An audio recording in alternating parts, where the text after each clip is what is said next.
જય શ્રી કૃષ્ણ. સર્વ વૈષ્ણવોને મારા ભગવત સ્મરણ. અજ્ઞાનતિમિરાન્ધસ્ય જ્ઞાનાંજન શલાકયા ચક્ષુરુન્મિલિતમેન તસ્મૈ શ્રી ગુરવે નમઃ. શ્રી ગોવર્ધનનાથ કી જય. શ્યામ સુંદર શ્રી યમુને મહારાણી કી જય. શ્રી વલ્લભાધીશ કી જય. શ્રી ગુસાઈજી પરમ દયાલ કી જય. શ્રી ગોકુલનાથ કી જય. શ્રી હરિરાયજી મહાપ્રભુની જય.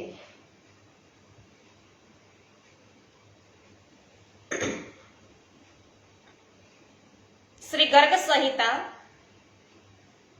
માધુર્ય ખંડ અને અધ્યાય આજે 12મો લઈએ છીએ. શ્રી નારદજી બોલ્યા છે કે હે મિથિલેશ્વર, ગોપીઓના શુભ ચરિત્રનું આ મેં તમને વર્ણન કર્યું. હવે બીજી ગોપીઓ વિશે તમે સુણો. વિતિહોત્ર, અગ્નિભૂખ, સાંબુ, શ્રીકર, ગોપતિ, શ્રુત, વ્રજેશ, પાવન તથા શાંત વ્રજમાં જન્મેલા ઉપનંદોના નામ છે. સર્વ ધનવાન, રૂપવાન, પુત્રવાન, ઘણા શાસ્ત્રોના જ્ઞાની, શીત, સદાચાર આદિ ગુણોથી સંપન્ન અને દાનપરાયણ છે. તેમના ગૃહોમાં દેવતાઓની આજ્ઞા અનુસાર જે કન્યાઓ જન્મી તેમાંની કોઈ દિવ્ય, કોઈ અદિવ્ય તથા કોઈ ત્રિગુણ વૃત્તિવાળી હતી. તે સૌ વિવિધ પ્રકારના પૂર્વકૃત પુણ્યોના ફળ સ્વરૂપ ભૂતલ પર ગોપ કન્યાઓના રૂપમાં પ્રગટ થઈ હતી. હે વિદેહરાજ, તે સૌ રાધિકાજીની સાથે રહેનારી તેમની સખીઓ હતી. એક દિવસની વાત છે. હોલિકા મહોત્સવ પર શ્રી હરિને પધારેલા જોઈને બધી વ્રજની ગોપીઓએ માનીની શ્રી રાધાજીને કહ્યું કે હે રંભોરુ, ચંદ્રવદને, મધુમાનિની, સ્વામિની, લલના, શ્રી રાધે, અમારી આ સુંદર વાત તમે સાંભળો. એ વ્રજભૂષણ નંદ નંદન તમારી બરસાના નગરીના ઉપવનમાં હોલિકા ઉત્સવ વિહાર કરવાને માટે આવી રહ્યા છે. શોભા સંપન્ન યૌવનના મદથી મત એવા એના ચંચળ નેત્રો છે ઘૂમી રહ્યા છે. ઘુઘરાળી નીલી અલકાવલી તેના કંધો અને કપોલો મંડળ છે એને ચૂમી રહી છે. શરીર પર પીળા રંગના રેશમી જામા પોતાની અતિ શોભા વેરે છે. નુપુરના ઝાંઝરના ધ્વનિથી પોતાના અરુણ ઝરણારવિંદો દ્વારા સર્વનું ધ્યાન છે ખેંચે છે. એના મસ્તક પર બાલ રવિ સમાન કાંતિમાન મુકટ છે અને તે ભુજાઓમાં વિમળ, અંગદ, વક્ષ સ્થળ પર હાર અને કાનોમાં વીજળીને પણ વિજલજિત કરનાર મકરાકાર કુંડળો છે ધારણ કરેલા છે. આ પૃથ્વી પર પીતાંબરની પીળી પ્રભાથી સુશોભિત તેના શ્યામ કાંતિ મંડળ એવી રીતે શ્રેષ્ઠ શોભે છે જાણે આકાશમાં ઇન્દ્રધનુષયુક્ત મેઘમંડળ શોભતું ન હોય. અનિલ અને કેસરના રસથી તેના અંગો લિપ્ત છે. તેમણે હસ્તમાં નવી પિચકારી લીધેલી છે અને સખી રાધે, તમારી સાથે રાસ રંગની રસમયી ક્રીડામાં નિમગ્ન રહેનારા એ શ્યામ સુંદર તમારા શીઘ્ર નીકળવાની રાહ જોતા જ ઉભેલા છે કે તમે ક્યારે નીકળો. તમે પણ માંડ છોડી અને ફાગણને બહાને નીકળો. આજે જરૂર હોળીને યશ આપવો ઘટે અને પોતાના ભવનમાં તરત જ રંગ મિશ્રિત જળ, ચંદનનો પંખ અને મકરંદ એટલે કે અત્તર આદિ પુષ્પરસ એનો વધારે પ્રમાણમાં સંગ્રહ કરી લેવો જોઈએ. હે પરમ બુદ્ધિમતી પ્યારી સખી, ઉઠો અને તરત જ સખી મંડળની સાથે જ્યાં શ્યામ સુંદર પણ છે ત્યાં તે સ્થળે તમે ચાલો. આવો સમય છે પુનઃ આવવાનો નથી. વહેતી ધારામાં હાથ ધોઈ લેવા જોઈએ. એ કહેવત તો સર્વત્ર જાણીતી છે. નારદજી કહે છે કે હે રાજન, ત્યારે માનવંતી રાધાજી માન છોડીને ઉઠી અને સખીઓના સમૂહથી ઘેરાને હોળી મહોત્સવ ખેલવાને નીકળી. ચંદન, અગર, કસ્તુરી, હળદર અને કેસરના રગડાથી ભરેલી ડોલો લીધેલી એ મોટી સંખ્યાની વ્રજાંગનાઓ એક સાથે થઈને બધી ગઈ. ગોપાંગનાઓના રંગેલા લાલ લાલ હાથો, વાસંતી રંગના પીળા વસ્ત્ર, રણકારતા ઝાઝર અને નિપુર યુક્ત પગ તથા ઝંકાર કરતી કરધનીથી શોભતી કટી પ્રદેશ મનોહર શોભતા હતા. હાસ્યયુક્ત ઠઠા મસ્કરી વાળા હોળીના ગીત તે બધી ગાતી હતી. અવિલ ગુલાલના ચૂર્ણ મુઠ્ઠીઓમાં લઈ લઈને અહીં તહીં ફેંકતી એ વ્રજાંગનાઓ ભૂમિ અને ગગન અને વસ્ત્રોને લાલ રંગતી હતી. ત્યાં અબીલની કરોડો મુઠ્ઠીઓ એક સાથે ઉડતી હતી. સુગંધિત ગુલાલનું ચૂર્ણ પણ કોટી કોટી હાથોથી વેરતી હતી. એ સમયે વ્રજની ગોપીઓએ શ્રી કૃષ્ણને ચારે બાજુથી ઘેરી લીધા. બધી ગોપીઓએ, બધી સખીઓએ આજ ઘેરી લીધા ઘન શ્યામને. તો કહો કે શ્રાવણની સાંજે વિદ્યુત માળાઓએ આકાશને ચારે બાજુથી ઘેરી લીધું ન હોય એવું દ્રશ્ય ખડું થયું. પહેલા તો તેના મોં પર ખૂબ અબીલ અને ગુલાલ છે ચોપડી દીધો. પછી આખા અંગો પર અબીલ અને ગુલાલ વરસાવીને તથા કેસરયુક્ત રંગ ભરેલી ડોલો ને ડોલો છે એ ઉછાળી અને વિધિસર ભીંજવ્યા. તો હે નૃપેશ્વર, ત્યાં જેટલી ગોપીઓ હતી તેટલા રૂપો ધારણ કરીને ભગવાન પણ તેની સાથે વિહાર કરતા રહ્યા. ત્યાં હોલિકા મહોત્સવમાં શ્રી કૃષ્ણ શ્રી રાધાજી સાથે એવા જ શોભતા હતા જેમ વર્ષાકાળમાં સંધ્યા વેળાએ વિદ્યુત માળા સહિત ગગન છે શોભે. શ્રી રાધાજીએ શ્રી કૃષ્ણના નેત્રોમાં કાજળ લગાવ્યું. શ્રી કૃષ્ણે પણ પોતાના નવા ઉપરના દુપટ્ટા ગોપીઓને ભેટ આપ્યા. પછી એ પરમાત્મા શ્રી નંદ ભવન પાછા ફર્યા અને તે સમયે બધા દેવો તેમના પર પુષ્પવૃષ્ટિ કરવા લાગ્યા. આ પ્રમાણે શ્રી ગર્ગ સંહિતામાં માધુર્ય ખંડના શ્રી નારદ બૌલાશ્ચ સંવાદમાં દિવ્યાતિ દિવ્યા ત્રિગુણ વૃત્તિમયી ભૂતલ ગોપીઓનું ઉપાખ્યાન નામનો 12મો અધ્યાય છે એ પૂરો થયો. શ્રી ગોવર્ધનનાથ કી જય. ઉર્મિબેન શાહ, આપનું સ્વાગત છે. તમારો આભાર. ખૂબ સરસ સત્સંગ કહી રહ્યા છો. જોશનાબેન સાંગાળી, જય હો, આપનું સ્વાગત છે. હંસાબેન પટેલ, સ્વાગત કરું છું. દીપકભાઈ, ભાવનાબેન, સ્વાગત છે. લલિતાબેન અકબરી, સ્વાગત છે. લીનાબેન પટેલ, સ્વાગત છે. જયશ્રીબેન થાનકી, જય હો, સ્વાગત છે આપનું.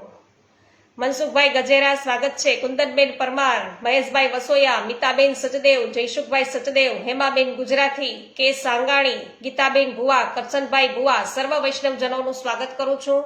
શૈલેષભાઈ ગુતાદરા, સ્વાગત છે. પોસ્ટ શેર કરવા બદલ આભાર. નૂતનબેન જાવિયા, મનીષાબેન ગદેથરિયા, રંજનબેન લુણાગરિયા, અરવિંદભાઈ ભંડેરી, આપ સર્વ વૈષ્ણવજનોનું સ્વાગત છે. અને BR આર્દેશના સર્વ પ્રથમ ઉપસ્થિત થયા છે તો એમનું પણ સ્વાગત છે. કંચનબેન પટેલ, આપનું સ્વાગત કરું છું.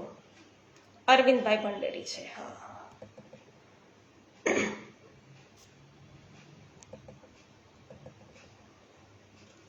ત્યારબાદ વૈષ્ણવ આપણે અધ્યાય 13મો લઈએ છીએ,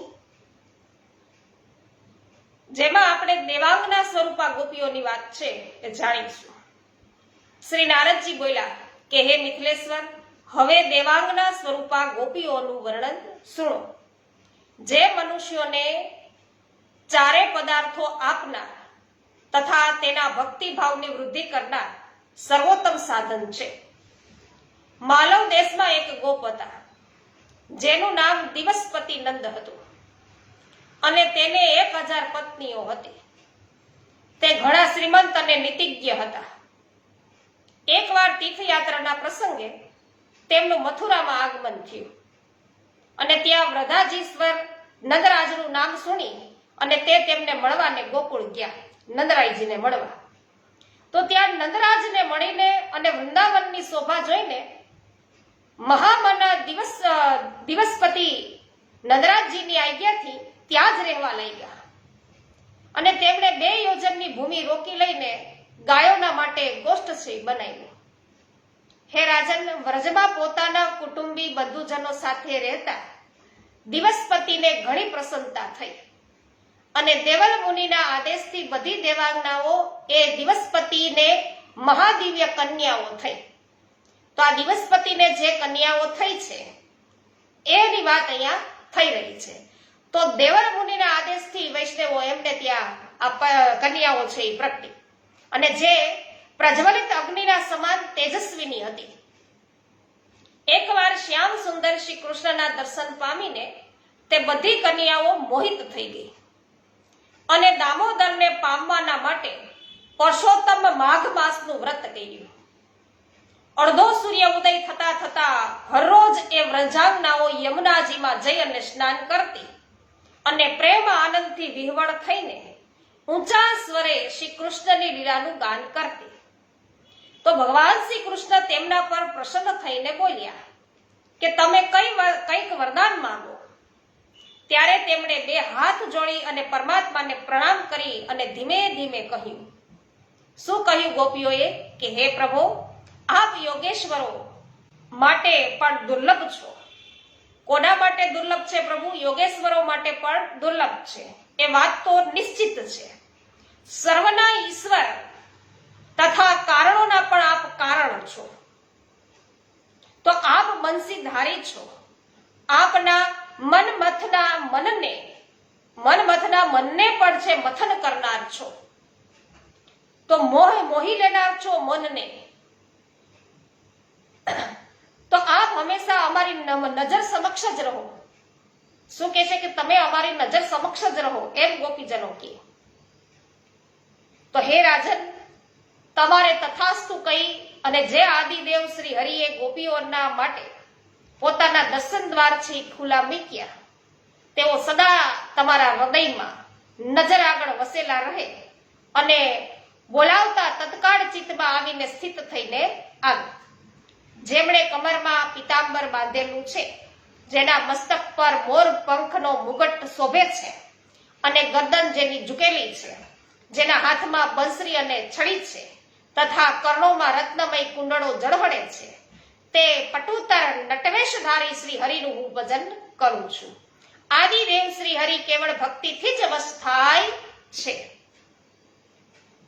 તો નિશ્ચય જ એમાં ગોપીઓ સદા છે એ પ્રમાણભૂત છે. વૈષ્ણવો, ગોપીઓ જ છે એ રૂપરૂપ છે કે પ્રભુ છે કોઈ સાધન જ્ઞાન વગેરેથી કઈ પ્રસન્ન થતા નથી. પ્રભુ તો પ્રેમને વશ થાય છે. તો ગોપીઓએ પ્રેમથી જ છે પ્રભુને વશ કરેલા. તો જેમણે ન તો કદી સાંખ્યનો વિચાર કર્યો છે, ન તો યોગના અનુષ્ઠાનો કર્યા છે, કેવળ પ્રેમ જ તે ભગવાનના સ્વરૂપને પ્રાપ્ત થઈ, પ્રેમના કારણે જ. તો આ પ્રમાણે શ્રી ગર્ગ સંહિતામાં માધુર્ય ખંડના શ્રી નારદ બહુલાષ્ટ સંવાદમાં દેવાંગના સ્વરૂપા ગોપીઓનું ઉપાખ્યાન નામનો આ અધ્યાય છે પૂરો થયો. શ્રી ગોવર્ધનનાથ કી જય. ઉર્મીબેન શાહ જય હો. બાબુભાઈ ગોટી સ્વાગત કરું છું. જુલીબેન સખરેલિયા સ્વાગત છે. પાવતીબેન ઠુમર સ્વાગત કરું છું. અમરીશભાઈ છત્રાળા સ્વાગત છે. મુકેશભાઈ અઘેરા સ્વાગત છે. કાંતાબેન કોઠડિયા સ્વાગત કરું છું. ગોપાલભાઈ ઘુમલિયા, કાંતાબેન ઘુમલિયા સ્વાગત છે. જો સરસ જાણકારી પ્રાપ્ત થઈ એમ ઉર્મીબેન કે છે. વાહ ભાઈ વાહ. મંગલાબેન રૂપારેલ સ્વાગત કરું છું. શિલ્પાબેન લુણાગરિયા, જગદીશભાઈ લુણાગરિયા સ્વાગત છે. હેમાબેન જય હો.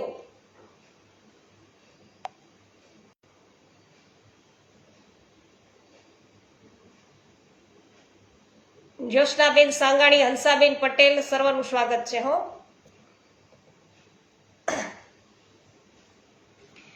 ત્યારબાદ માધુર્ય ખંડનો આપણે અધ્યાય છે 14મો લઈએ. ચંદ્રિકાબેન કાપડિયા સ્વાગત કરું છું આપનું.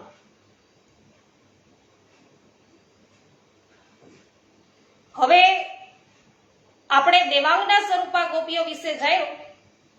તો અધ્યાય 14 ની અંદર રંગોજી ગોપ છે એનો વ્રજસીમા પર નિવાસ અને તેની પુત્રી રૂપે જલંધરી ગોપીનું પ્રાગટ્ય છે એ આપણે જોવાના છીએ. એટલે અત્યારે નારદજી છે એ બહુલાષ્ટ રાજાને કહે છે કે હે મિથિલેશ્વર, હવે જાલંધરના અંતઃપુરની સ્ત્રીઓનું ગોપ રૂપમાં જન્મ લેવાનું જે વર્ણન છે એ તમે સુનો. મહારાજ સાથે તેમના કર્મ વિશે પણ તમે સુનો, જે સદાય મનુષ્યોમાં પાપોનો નાશ કરનારા છે. હે રાજન, સપ્ત નદીને કિનારે રંગપતન નામે એક ઉત્તમ નગર પ્રસિદ્ધ હતું અને જે સર્વ સંપત્તિઓથી સંપન્ન અને વિશાળ હતું. એ નગરના માલિક યા યુરાધીશ રંગોજી નામે એક ગોપ હતા, જે મહાન બળવાન હતા. તે પુત્ર પૌત્ર આદિથી યુક્ત તથા ધન ધાન્યથી સમૃદ્ધ હતા અને હસ્તિનાપુરના સ્વામી રાજા ધૃતરાષ્ટ્રને તે સદા 1 કરોડ સુવર્ણ મુદ્રાઓ છે એ વાર્ષિક રૂપમાં આપતા હતા. દર વર્ષે આટલું તો હસ્તિનાપુરમાં એ દ્રવ્ય આપતા. તો હે મિથલેશ્વર, એક વખત વર્ષ વીતી જવા છતાંય ધનના અહંભાવથી ઉન્મત્ત ગોપે રાજાને વાર્ષિક કર આપ્યો નહીં. એટલું જ નહીં, ગોપ નાયક રંગોજી મળવા સુદ્ધા ગયા નહીં. ત્યારે ધૃતરાષ્ટ્રે મોકલેલા 10,000 વીરો જઈ અને એ ગોપને બાંધીને હસ્તિનાપુર લઈ આવ્યા. કેટલાક વર્ષ સુધી રંગોજી કારાગારમાં પડી રહ્યો અને બાંધીને મારતા એને, પણ એ ગોપ છે ને ડર્યા નહીં. તેણે રાજા ધૃતરાષ્ટ્રને થોડુંક પણ ધન પછી આપ્યું નહીં. તે એક વખત ગોપ નાયક રંગોજી એ મહાભયંકર કારાગારમાંથી નાસી જઈ અને રાતોરાત ત્યાંથી ભાગી ગયા કારાવાસમાંથી અને રાતોરાત રંગપુરમાં આવ્યા. ત્યારે તેને ફરીથી પકડી લેવાને માટે ધૃતરાષ્ટ્રે મોકલેલી શક્તિશાળી બળવાહનથી સંપન્ન એવી 3 અક્ષોહિણી સેના ગઈ. તો એ ગોપ પણ કવચ ધારણ કરીને યુદ્ધ ભૂમિમાં વારંવાર ધનુષ્યના ટંકાર કરતા તીક્ષ્ણ એવા ધારવાળા ચળકતા બાણ સમૂહોની વર્ષા કરી અને ધૃતરાષ્ટ્રની એ સેનાનો સામનો કરવા લાગ્યા. તો શત્રુએ તેના કવચ અને ધનુષ છે એ કાપી નાખ્યા તથા તેના સ્વજનોના પણ વધ કર્યા. ત્યારે તે પોતાના દુર્ગમાં આવી અને કેટલાક દિવસો સુધી યુદ્ધ કરતા રહ્યા. અંતે અનાથ અને ભયથી પીડિત રંગોજી કોઈક શરણદાતા યા રક્ષકની ઈચ્છા કરવા લાગ્યા. તો તેમણે યાદવરાજ કંસ પાસે પોતાના દૂતને મોકલ્યા અને દૂત મથુરા જઈ અને રાજ દરબારમાં ગયો અને મસ્તક નમાવી બંને હાથ જોડી અને ઉગ્રસેન કુમાર કંસને પ્રણામ કરી અને કરુણાથી આર્દવાણીમાં બોલ્યો કે હે મહારાજ, રંગપતનમાં રંગોજી નામે એક પ્રસિદ્ધ ગોપ છે, જે તે નગરના સ્વામી તથા નીતિવેતાઓમાં શ્રેષ્ઠ છે. શત્રુઓએ તેના નગરને ચારે બાજુથી ઘેરી લીધું છે. તે ઘણી ચિંતામાં પડી ગયા છે અને અનાથ થઈને આપને શરણે આવ્યા છે. કંસને કે તમારા શરણે આ આવ્યો છે, તો આ પૃથ્વી પર માત્ર આપ જ દીનો અને દુખિયાઓના દુઃખ હરનારા છો. કે ભૌમાસુર આદિ વીર આપના ગુણ ગાયા કરે છે, તો આપ તો મહાબળવાન છો અને દેવતા, અસુર તથા ઉદ્ભટ ભૂમિપાલોને યુદ્ધમાં જીતીને દેવરાજ ઇન્દ્રના સમાન પોતાની રાજધાનીમાં વિરાજો છો. જેમ ચકોર ચંદ્રમાન કમળોના સમુદાય સૂર્યને, ચાતક શરદ ઋતુના વાદળો છે એને, તો વાદળોએ વરસાવેલા જળબિંદુઓને, ભૂખથી વ્યાકુળ મનુષ્ય અન્નને તથા તૃષાથી પીડિત પ્રાણી એ પાણીને જ યાદ કરે છે. તે પ્રમાણે રંગોજી ગોપ એ શત્રુના ભયથી અક્રાંત થઈ અને કેવળ કંસજી આપનું જ સ્મરણ કરે છે. આમ છે એ કંસ રાજાને કીધું.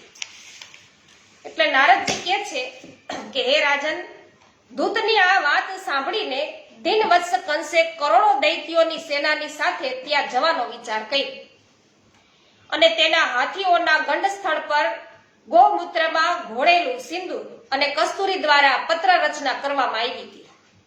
એ હાથી વિંધ્યાચળના સમાન ઊંચા હતા અને તેના ગંડસ્થળમાંથી મધ ઝરતો હતો. તેના પગમાં સાંકળો હતી. મેઘ ગર્જના સમાન જોરશોરથી તે ચીંઘાડતા હતા અને એવા કુલિયાપીડ નામે ગજરાજ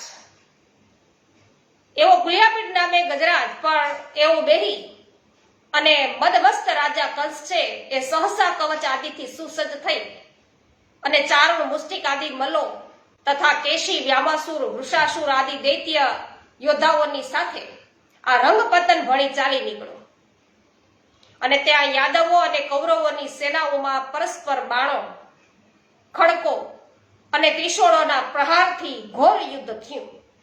જ્યારે બાણોથી સર્વત્ર અંધકાર છવાઈ ગયો ત્યારે કંસ એક વિશાળ ગદા હાથમાં લઈને કૌરવ સેનામાં એ પ્રકારે ઘૂસ્યો કે જેમ વનમાં છે દાવાનળ કેમ ના પ્રગટ્યો હોય, તો જેમ ઇન્દ્ર પોતાના વજ્રથી પર્વતને પાડી નાખે તે જ પ્રકારે કંસે પોતાની વજ્ર સમાન ગદાના મારથી કેટલાય કવચધારી વીરોને ધરાશાયી કરી નાખ્યા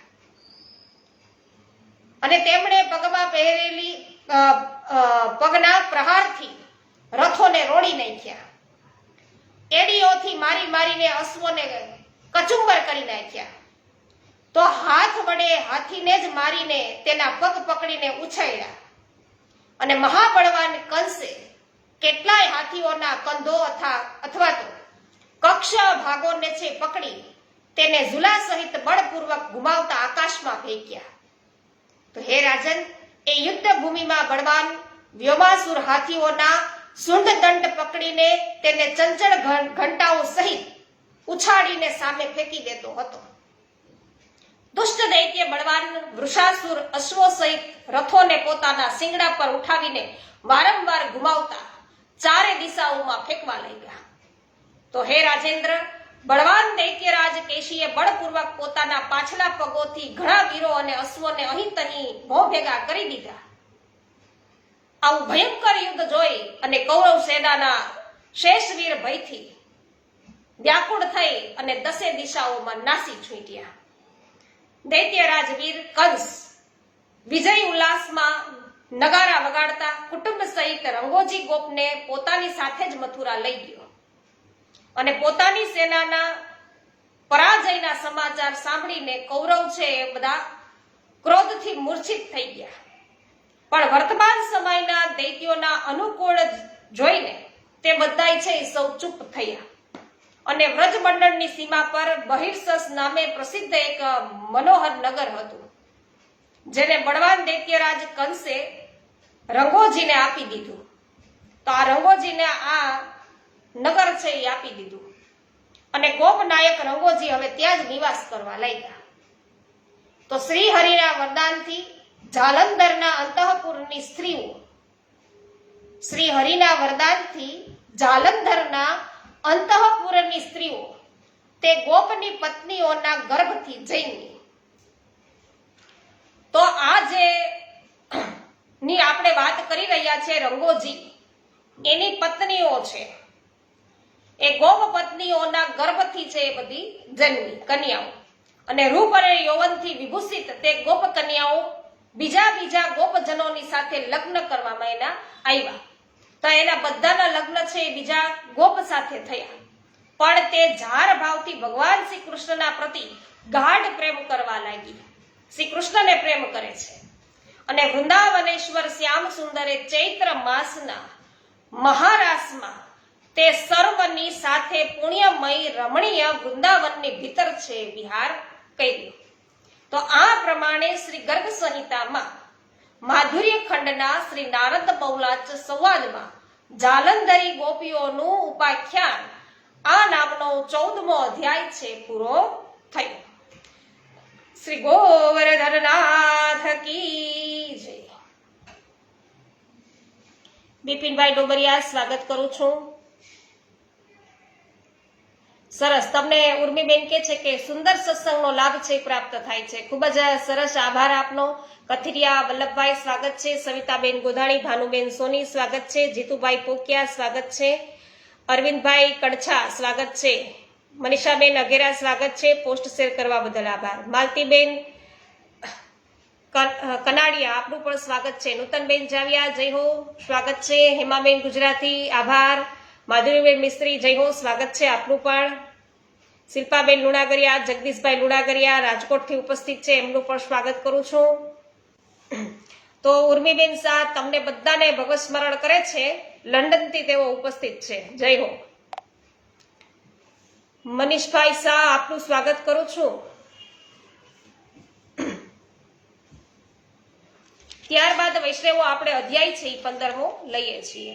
હંસાબેન પટેલ સ્વાગત છે આપનું. તો વૈષ્ણવો, હવે પછી જેના વિશે આપણે જાણવાના છીએ એ છે બહિર્ષ્મતીની વનિતાનું ગોપી રૂપમાં પ્રાગટ્ય, ભગવાન સાથે એમની રાસલીલા. શ્રી નારદજી કહે છે કે હે રાજન, વ્રજમાં સોણપુરના સ્વામી નંદ ઘણા મોટા શ્રીમંત હતા.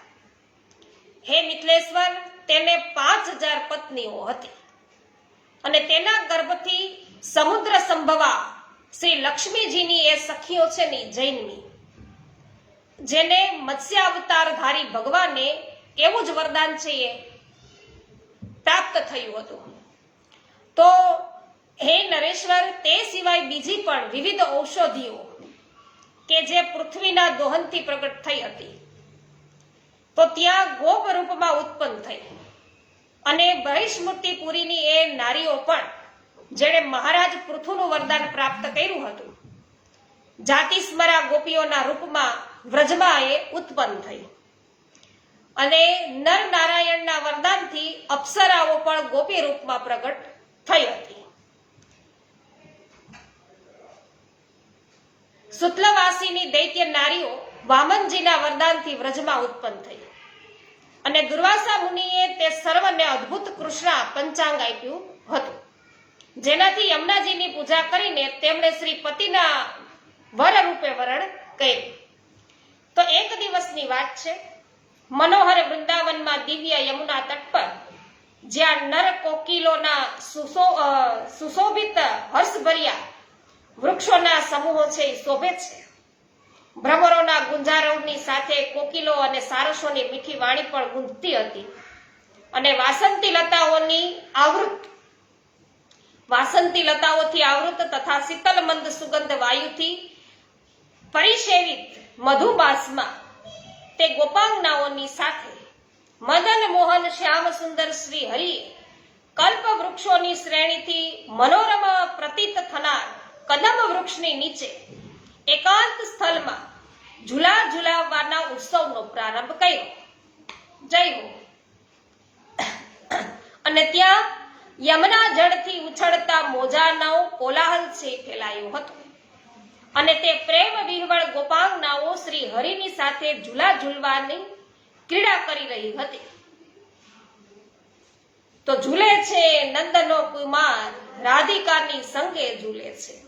તો જેમ રતિની સાથે રતિપતિ કામદેવ શોભા પામે છે, તે પ્રકારે કરોડો ચંદ્રોથી પણ અધિક કાંતિમતી કીર્તિ કુમારી શ્રી રાધાજીની સાથે વૃંદાવનમાં શ્યામ સુંદર શ્રી કૃષ્ણ છે શોભતા હતા. તો આ પ્રકારે જે સાક્ષાત પરિપૂર્ણતમ નંદ નંદન શ્રી કૃષ્ણને પ્રાપ્ત થઈ હતી, તે બધી ગોપાંગનાઓના તપનું શું વર્ણન છે થઈ શકે વૈષ્ણવ આપણાથી? તો રાજા છે એની બધી જ સુંદરી કન્યાઓ જે ગોપી રૂપમાં ઉત્પન્ન થઈ હતી, મનોહર ચૈત્ય માસમાં યમુનાજીના તટ પર શ્રી બળભદ્ર શ્રી હરિની સેવામાં તેઓ ઉપસ્થિત હતી. તો હે રાજન, આ પ્રકારે મેં તમને ગોપીઓના શુભ ચરિત્રનું વર્ણન કર્યું, જે પરમ પવિત્ર તથા સઘળા પાપોને દૂર કરનાર છે. હવે બીજું કઈ સાંભળવા ઈચ્છો છો? એટલે બૌલાસ રાજા કહે કે હે મુને પ્રભુ, દુર્વાસાએ આપેલા યમુનાજીના પચાંગ શું છે કે જેનાથી ગોપીઓએ ગોવિંદની પ્રાપ્તિ કરી, એનું મને વર્ણન કરો ને. નારદજી કે હે રાજન, આ વિષયમાં વિજ્ઞજન એક પ્રાચીન ઇતિહાસનું ઉદાહરણ આપે છે, જેના શ્રવણ માત્રથી પાપનો સંપૂર્ણ નાશ થાય છે. અયોધ્યામાં માધાંતા નામે પ્રસિદ્ધ એક તેજસ્વી રાજશિરોમણી તે નગરીના અધિપતિ હતા. એક દિવસ તેઓ શિકાર ખેલવાના માટે વનમાં ગયા અને વિચરણ કરતા હતા અને સૌરભી મુનિના સુંદર આશ્રમ પર એ જઈ પહોંચ્યા. તેમનો આશ્રમ વૃંદાવનમાં યમુનાજીના મનોહર તટ પર આવેલો હતો. ત્યાં પોતાના જમાઈ સૌરભી મુનિને પ્રણામ કરી અને માંધાતાએ એવું કહ્યું. તો માંધાતા કહે છે કે હે ભગવાન, આપ સાક્ષાત સર્વજ્ઞ છો. પરાવર સર્વશ્રેષ્ઠ છો અને અજ્ઞાન અંધકારથી અંધ થયેલા લોકોના માટે બીજા દિવ્ય સૂર્યના સમાન છો. તો મને તરત જ એવું કોઈ ઉત્તમ સાધન તમે બતાવો કે જેનાથી આ લોકમાં સંપૂર્ણ સિદ્ધિઓથી સંપન્ન રાજ્ય બની રહે. તો એમાં કાંઈ ઘટતું ન હોય, સંપૂર્ણ સિદ્ધિઓથી સંપન્ન રાજ્ય છે એ બની રહે અને પરલોકમાં ભગવાન શ્રી કૃષ્ણનું સારૂપ્ય છે એ પ્રાપ્ત થાય. એટલે સૌરભી બોલ્યા કે હે રાજન, સૌરભી નહીં પણ સૌભરી એવું બોલ્યા કે હે રાજન, હું તમારી સમક્ષ યમુનાજીનું પંચાંગનું વર્ણન કરીશ, જે સદા સઘળી સિદ્ધિઓને દેનાર તથા શ્રી કૃષ્ણના સારૂપ્યની પ્રાપ્તિ કરાવનાર છે. તો એ સાધન જ્યાંથી સૂર્યોદય થાય છે અને જ્યાં તે અસ્તભાવને પ્રાપ્ત થાય છે ત્યાં સુધી રાજ્યની પ્રાપ્તિ કરાવનાર તથા અહીં શ્રી કૃષ્ણને પણ વશીભૂત કરનાર છે. તો હે સૂર્ય વંશેન્દ્ર, કોઈ પણ દેવતાના કવચ, સ્તોત્ર, સહસ્ત્રનામ, પટન તથા પદ્ધતિ એ 5 અંગો વિદ્વાનોએ બતાવ્યા છે. તો આ પ્રમાણે શ્રી ગર્ગ સંહિતામાં માધુર્ય ખંડના શ્રી નારદ ગૌલાચ સંવાદમાં સૌભરી અને માધાંતાનો સંવાદ આ બૃહસ્પતિપુરીની નારીઓ, અપ્સરાઓ, પછી સુતલ વાસીની અસુર કન્યાઓ તથા નાગરાજ કન્યાઓનું ગોપી રૂપમાં ઉત્પન્ન થવાનું આખ્યાન એ નામનો આ 15મો અધ્યાય છે પૂરો થયો. શ્રી ગોવર્ધનનાથ કી જય.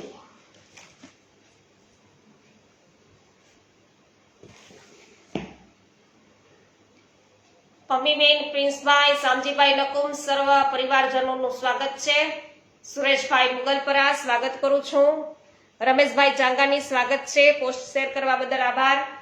રાહુલભાઈ, કોમલબેન, હંસાબેન બધાનું સ્વાગત કરું છું. આભાર. હેમાબેન, ગોપાલભાઈ રાદડિયા સ્વાગત છે. વિઠ્ઠલભાઈ ગોંડલિયા સ્વાગત છે. ગોપાલભાઈ જય હો. જ્યોત્સનાબેન ધામેચા સ્વાગત છે. જય હો. કાંતાબેન, ઉર્મીબેન જય હો.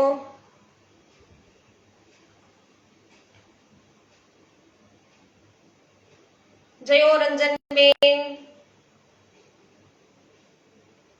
શ્રી ગોવર્ધનનાથ કી જય. શ્યામ સુંદર શ્રી યમુને મહારાણી કી જય. શ્રી વલ્લભાધીશ કી જય. શ્રી ગોસાઈજી પરમ દયાલ કી જય. શ્રી ગોકુલનાથ કી જય. શ્રી હરિરાયજી મહાપ્રભુની જય. સર્વે વૈષ્ણવોને મારા જય શ્રી કૃષ્ણ.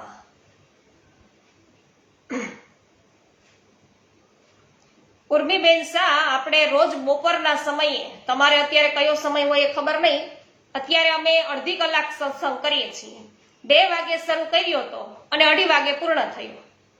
અને રાત્રિના સમયે 9:45 વાગે યુટ્યુબ ઉપર થઈએ છીએ લાઈવ. યુટ્યુબ ઉપર પણ આપણે પુષ્ટિ સત્સંગ દ્વારા જ લાઈવ થઈએ છીએ. આપણી ચેનલનું નામ છે પુષ્ટિ સત્સંગ. યુટ્યુબ ઉપર 9:45 વાગે રાત્રિના સમયે, જે 11:30 વાગે એટલે કે પૂરી 1 કલાકનો આપણે છે સત્સંગ લાઈવ ભગવદ વાર્તા કરીએ છીએ. કલાવતીબેન ગોહેલ સ્વાગત છે આપનું પણ. સરસ. ત્યાં 10 એટલે સવારના છે કે રાત્રિના છે? જયશ્રીબેન થાનકી જય હો.